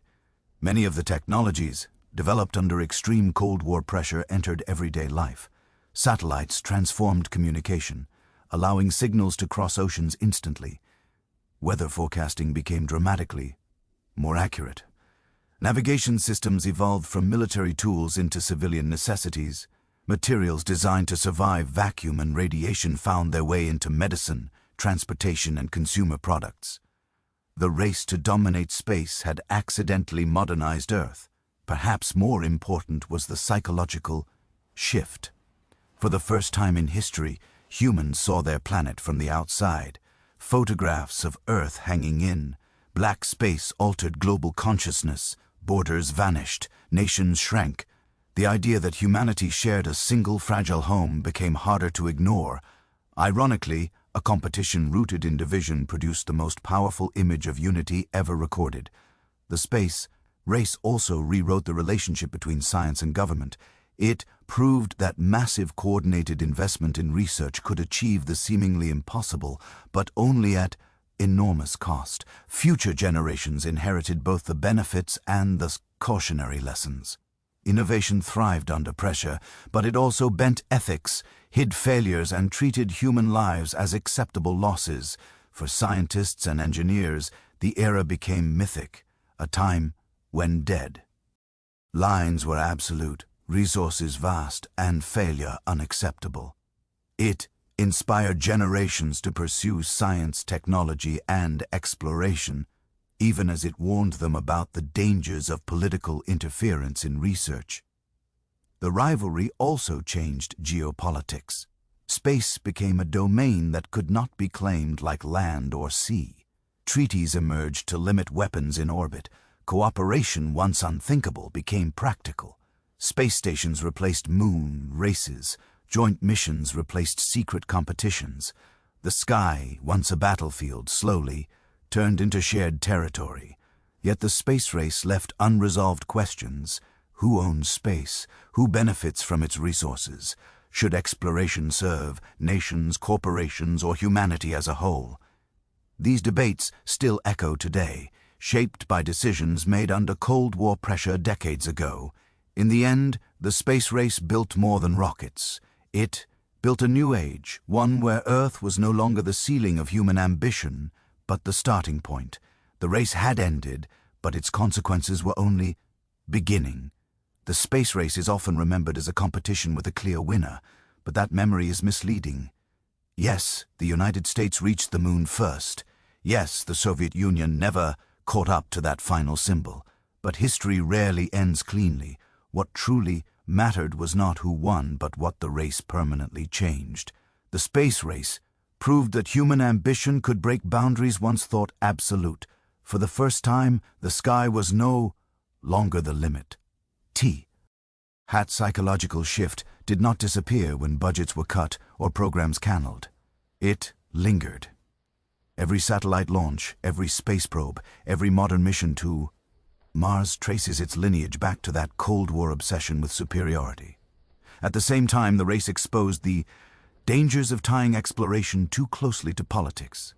Decisions were rushed, risks were hidden, lives were lost quietly to preserve national pride. Progress was real, but it was uneven and often cruel. The space race succeeded because it was fueled by fear, and that same fear nearly broke it more than once. As the Cold War thawed, space slowly transformed from a symbol of domination into one of cooperation. Former enemies learned to share orbit. Scientists collaborated across borders that once seemed unbreakable. The sky no longer echoed with ideological threats, but with radio signals carrying shared data and joint missions. Yet, the legacy remains unresolved. Space is once again becoming competitive. New nations and private companies now chase prestige, resources, and strategic advantage beyond Earth. The old questions have returned in modern form. Who controls space? Who profits from it? Who is allowed to dream beyond the planet? The space race offers a warning and a promise. It shows how quickly ambition can turn exploration into conflict, but it also shows what humanity can accomplish when it dares to aim higher than survival alone. In the end, the most important outcome of the space race was not a footprint on the moon or a flag planted in dust. It was the realization that Earth is small, fragile, and shared, and that our greatest achievements happen when rivalry gives way even briefly to wonder. The Cold War reached for the stars out of fear. Humanity kept going out of curiosity, and that difference may decide what space becomes next. Long before writing recorded laws, kings, or wars, humans were already gathering around boards etched into stone and wood. Play did not emerge as entertainment alone. It emerged as a way to understand the world. In societies where survival depended on forces beyond control, weather, disease, fate, and conflict, games became miniature versions of life itself. They taught patience, risk, timing, and acceptance of loss. Long before philosophy gave those ideas names, archaeologists have uncovered game pieces in some of the oldest human settlements, often buried alongside tools, jewelry, and even the dead. This placement was not accidental. Games were meaningful. They carried symbolic weight, suggesting that play mattered not just in life, but beyond it. To play was to rehearse existence, to face uncertainty in a controlled space. Among the earliest known board games is the royal game of played over 4,000 years ago in Mesopotamia. Its board was carefully decorated, its rules complex enough to reward strategy, yet still dependent on chance. Dice, rolls determined movement, but decisions determined survival. Much like ancient life skill matter. But luck always had the final word. These early games were often tied to religion and ritual. Winning was not just success, it could be interpreted as divine favor. Losing could reflect moral failure or bad fortune. In this way, games blurred the line between play and belief. They offered a safe way to engage with the terrifying unpredictability of existence. Importantly, games were social. They created shared rules in a world that often lacked fairness. Two players could sit as equals, bound by agreed constraints, even if their real lives were shaped by hierarchy and power. In that sense, board games were quietly radical. They imagined order where chaos ruled. Children learned by watching elders play. Strategies passed between generations. Moves became traditions. Games survived because they adapted, evolving with the cultures that played them. A board scratched into dirt could travel across centuries without ever needing to be written down. By the time history began recording kings and conquests, games were already ancient. They had taught humans how to wait, how to plan, how to lose gracefully, and how to hope that the next roll might change everything. Play did not follow civilization. It helped build it. As civilizations grew more complex, board games absorbed deeper meaning. They were no longer just reflections of daily uncertainty. They became symbols of cosmic order, morality, and the afterlife itself. Nowhere was this more evident than in ancient Egypt, where games were woven directly into religious belief. One of the most famous examples is Senet, played by pharaohs, nobles, and commoners alike. Senet was far more than a pastime. Its board represented the journey of the soul through the underworld.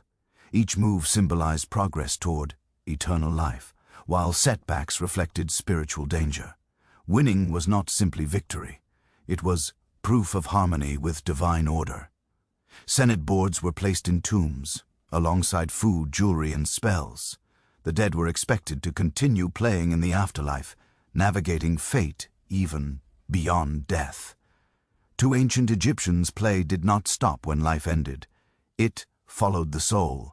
Far from Egypt, similar ideas emerged independently.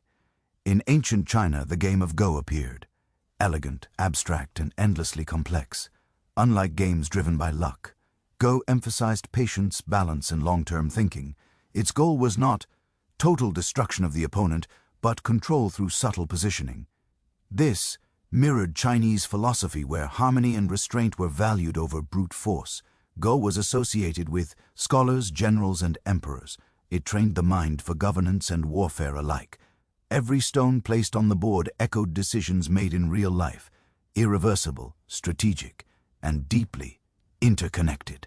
Mistakes could not be undone, only compensated for. The game taught responsibility across cultures. Board games began to serve as moral instructors. They modeled ideal behavior, foresight, discipline, respect for rules, and acceptance of consequence. Cheating was not clever. It was corrupt. Losing was not shameful. It was educational. What is striking is how similar these games were in purpose despite vast distances between cultures. Without contact, societies reached the same conclusion. Play was a safe way to explore power, fate, and ethics. Games became classrooms without teachers, sermons without priests. By this stage, board games had moved beyond leisure. They were tools for shaping how people thought about life, death, and order. The board was no longer just a surface. It was a world small enough to control, yet vast enough to reflect reality. And humanity kept playing. As societies became more hierarchical and warfare more organized, board games evolved into training grounds for power. Play was no longer just about fate or the soul. It became preparation. Rulers, generals, and elites embraced games that rewarded foresight, deception, and long-term planning. Winning meant thinking several moves ahead, much like surviving in politics or war. No game embodies this shift more clearly than chess. Emerging from India as chaturanga before spreading across Persia and into Europe, chess transformed conflict into abstraction. Kings, queens, bishops, and knights mirrored real social roles. The board became a battlefield where hierarchy mattered, sacrifice was necessary, and one mistake could doom everything. Chess taught restraint. Power was not unleashed recklessly. It was positioned, protected, and sometimes deliberately lost to secure a greater goal. For medieval nobles, this was not a metaphor. It was instruction to rule, meant to calculate consequences, not rush into combat. It is no accident that chess became associated with intelligence, discipline, and elite education. Elsewhere, strategy took different forms. In ancient Scandinavia, games like Hennefeld simulated asymmetric warfare. One side defended a king attempting escape, while the other sought to capture him. Victory did not depend on equal forces, but on positioning and timing, reflecting the realities of Viking raids and defensive struggles. In South Asia, games such as Pachi blended strategy with chance, mirroring social mobility and rigid caste systems. Skill mattered, but fortune could elevate or destroy anyone. This balance made the game widely accessible, played by royalty and villagers alike. What unified these games was their social function. They reinforced values admired by each culture: patience, loyalty, bravery, cleverness. Games became markers of status. To play well signaled education and refinement. To play poorly suggested recklessness or lack of control. Importantly, these games also spread through conquest and trade. As empires expanded, so did their games. Rules adapted, pieces changed shape, but the core lessons remained. A board game could travel farther and last longer than an army. By the medieval period, board games had become mirrors of society's power structures. They taught players how the world worked, who mattered, who moved freely, and who existed to be protected or sacrificed. Play had become political, and the board, once a ritual space, was now a classroom for command. As board games Spread across continents, they did not always carry noble lessons or spiritual meaning. Many became entangled with chance, money, and vice, and society reacted accordingly. Dice games, race games, and betting boards exploded in popularity because they were simple, fast, and thrilling. They also terrified authorities. One of the most enduring games of chance was backgammon, a descendant of much older Mesopotamian race games. Its mix of dice and strategy made it irresistible. Anyone could win. Skill helped, but luck could overturn even the smartest plan in seconds. That unpredictability mirrored real life, and that was precisely the problem. In medieval and early modern Europe, games of chance became deeply associated with gambling. Taverns echoed with dice, rolls and shouted wages. Money, property, and sometimes freedom changed. Hands over a board. Clergy and lawmakers condemned these games as distractions from work, faith, and moral discipline. In some cities, dice games were banned outright, lumped together with drunkenness and disorder. Yet, suppression rarely worked. Games thrived precisely because they offered an escape from rigid social hierarchies. A peasant could beat a noble, and nobody could walk away wealthy. For a few moments, the board E raised class, law, and destiny. That kind of freedom was intoxicating. Authorities responded by trying to control play rather than eliminate it. Some games were rebranded as respectable when played without money. Others were confined to certain classes or locations. Courts embraced games that emphasized strategy and decorum while condemning those tied too closely to chance. This tension revealed something important. Board games had become mirrors of social anxiety, games that rewarded planning aligned with ideals of discipline and control. Games driven by luck threatened those ideals. They suggested that effort did not always equal reward, a dangerous idea in societies built on obedience. Ironically, rulers themselves often indulged in gambling games behind closed doors. Kings and nobles lost fortunes at the same tables they publicly condemned. The board exposed hypocrisy as clearly as it exposed risk. By the early modern period, games had split into categories. Some were educational, some strategic, some recreational, some sinful. That division shaped how games would evolve in the centuries to come. Board games were no longer just reflections of society. They were battlegrounds where ideas about work, fairness, and fate collided, one roll of the dice at a time. By the 19th century, board games began to change purpose once again. As industrialization reshaped daily life, play started to mirror economics, labor, and social systems rather than gods or kings. The board was no longer just a battlefield or moral lesson. It became a model of how society functioned, and sometimes how it failed. In Victorian Europe and America, a new class of educational board games emerged. These games taught children geography, history, punctuality, and obedience. Progress along the board rewarded discipline and hard work. Falling behind meant punishment or delay. The message was clear. Success came from following rules and staying on track. Play quietly reinforced the values of an industrial world that demanded order and productivity. But not everyone accepted that message without question. In the early 20th century, the game appeared that openly criticized the system it portrayed.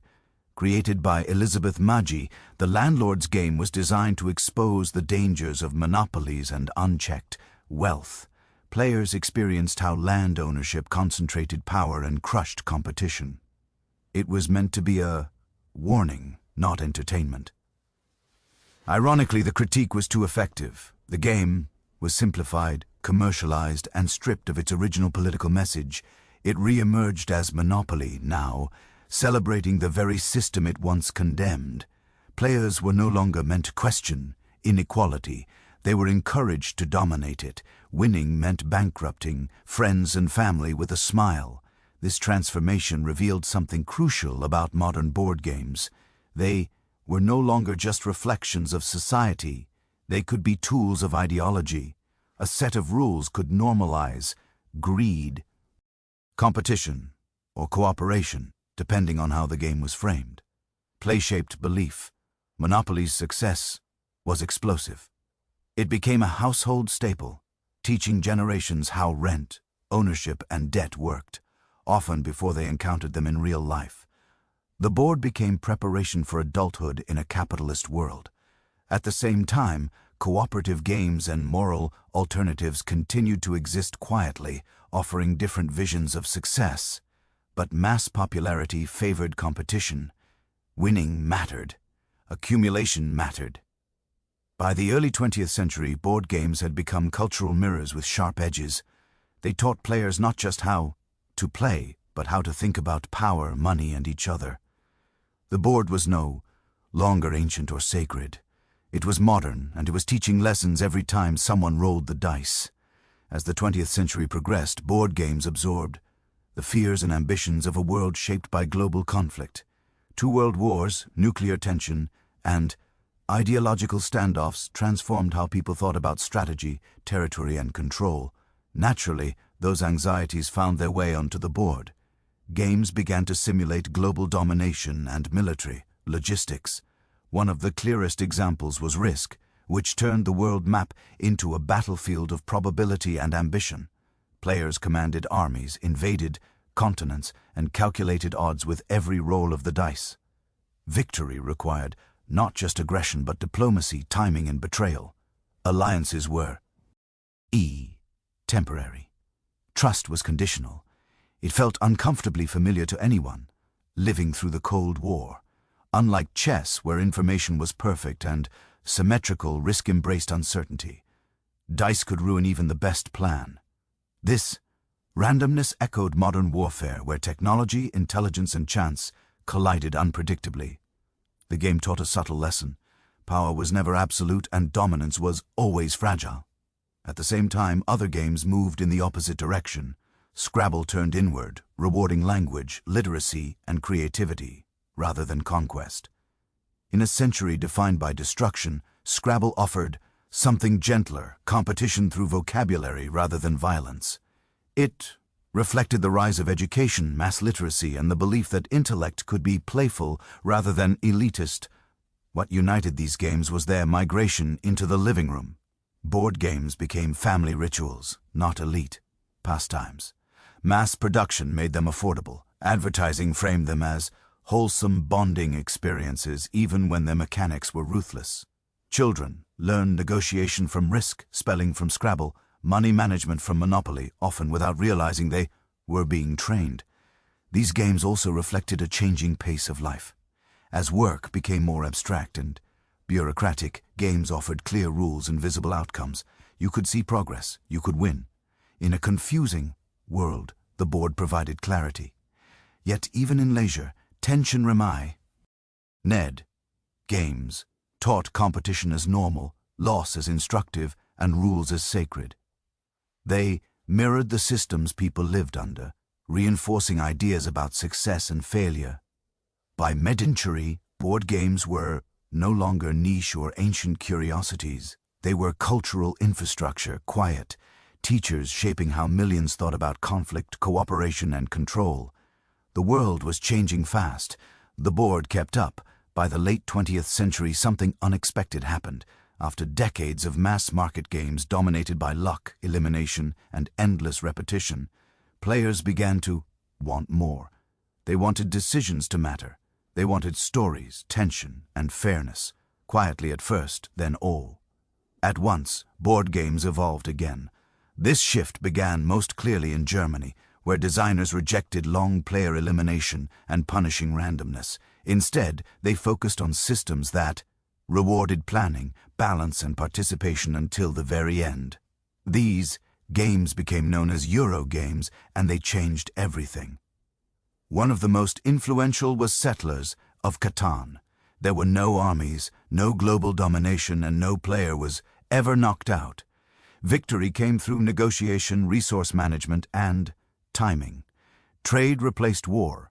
Cooperation and competition coexisted uneasily, much like modern economies. The game was tense, social, and deeply strategic, and it felt new. This design philosophy spread rapidly. Games like Carcassonne and Ticket to Ride emphasize spatial planning, incremental advantage, and accessibility. They were easy to learn, but difficult to master. Importantly, they respected the player's time. Sessions ended, predictably. Losses felt earned, not arbitrary. At the same time, hobbyist communities exploded. Dedicated game stores, conventions, and online forums connected players across countries. Designers became known by name. Rule sets became experimental. Themes expanded beyond war and wealth into farming, disease control, storytelling, and survival. Games were no longer just products. They were authored experiences. This era also reintroduced cooperation in a meaningful way. In games like Pandemic, players worked together against the system itself. The enemy was not each other, but collapse. Winning required communication, sacrifice, and trust. It reflected a growing awareness that modern problems were shared and could not be solved alone. What made this revolution significant was not complexity, but intention. Designers asked new questions. What emotions should a game create? What behaviors should it reward? What stories should emerge naturally from play? For the first time in centuries, board games were no longer simply mirroring society. They were actively imagining alternatives, and players noticed. At the turn of the 21st century, many assumed board games were finished. Video games dominated attention. Screens were faster, louder, and endlessly updated. Why sit around cardboard and wooden pieces when entire worlds live behind glass? For a moment, it seemed inevitable that board games would fade into nostalgia. They did not. Instead, something unexpected happened. As life became increasingly digital, board games gained a new appeal, precisely because they were physical. You had to sit together. You had to touch pieces, read faces, argue, negotiate, and laugh in real time. In a world of online avatars and endless scrolling, board games offered presence. Modern designers leaned into this strength. Games became more tactile, more beautiful, more deliberate. Artwork mattered. Components felt substantial. Opening a box became part of the experience. A board game was no longer just rules. It was an object, a ritual, a shared table. At the same time, themes expanded dramatically. Games explored history, ecology, psychology, and narrative in ways once reserved for novels or films. Story-driven games blurred the line between play and storytelling, allowing players to shape outcomes through choice rather than chance. Legacy games introduced permanence. Decisions made in one session permanently altered the board for the next. Consequences mattered again. Ironically, digital tools helped fuel this revival. Online forums, crowdfunding platforms, and video reviews connected designers directly to players. Small studios could reach global audiences. Risky ideas found supporters. Innovation accelerated. Board games also adapted rather than resisted technology. Apps assisted setup, tracked hidden information, or added atmosphere, without replacing human interaction. Screens became tools, not replacements. The heart of the experience remained face-to-face. What truly saved board games, however, was emotional fatigue. Digital life is fast, fragmented, and isolating. Board games are slow, focused, and communal. They demand attention and reward it. You cannot multitask. You must be present. In this sense, modern board games became a quiet rebellion. They resisted speed. They resisted isolation. They insisted that play was something done together, not consumed alone. Far from being obsolete, board games found a new role. They became anchors in a distracted world. Spaces where rules were clear, time was shared, and human connection mattered more than efficiency. The screen did not kill the board. It reminded people why the board mattered in the first place. After thousands of years, the most remarkable thing about board games is not how much they have changed, but how little their core purpose has shifted. From carved stones in ancient settlements to beautifully illustrated modern boxes, board games continue to do what they always have: bring people together to practice being human. At their heart, board games are shared agreements. Everyone at the table accepts the same rules, the same limits, and the same risks. In a world that often feels unfair or chaotic, that agreement matters. It creates a temporary society where outcomes are visible, consequences are clear, and everyone begins on equal ground. For a few hours, the world makes sense. Board games also preserve something increasingly rare. Slow interaction. They require patience. You wait your turn. You watch others succeed or fail. You learn to manage frustration, disappointment, and restraint. These are not flashy skills, but they are essential ones, and play teaches them gently. Across history, board games have reflected the concerns of their time. Ancient games wrestled with fate and the afterlife. Medieval games mirrored hierarchy and war. Industrial games modeled economics and productivity.